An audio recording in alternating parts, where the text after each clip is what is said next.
and maybe one of our attorneys that are here can answer this. If the Creeks were to purchase the land, at what point does that become sovereign land, and what does that look like?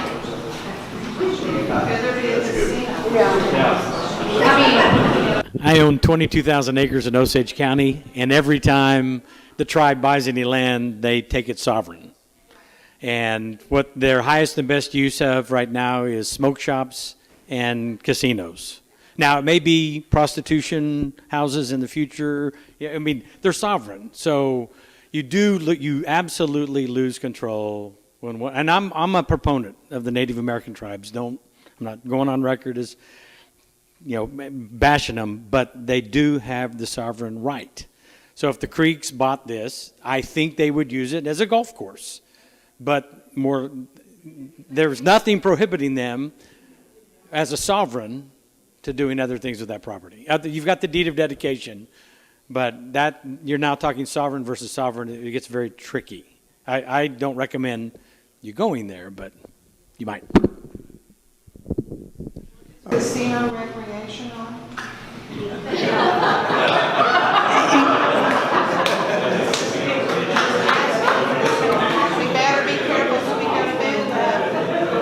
Kimberly, that actually has come up, so I'm glad you brought that up.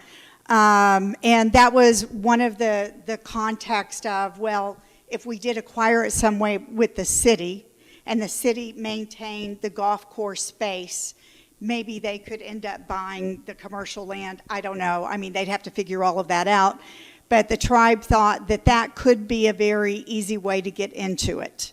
And they could put more money into the assets as opposed to paying for a $400,000 a year lease.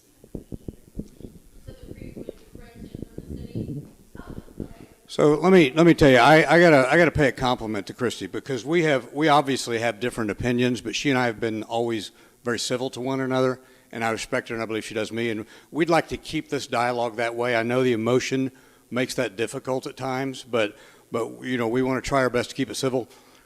I think where I am is the same way I've been 6 months ago on the TIF, was that I think the comment was here that it's based on some future potential development. We don't yet know what it is. Frankly, that's quite tenuous.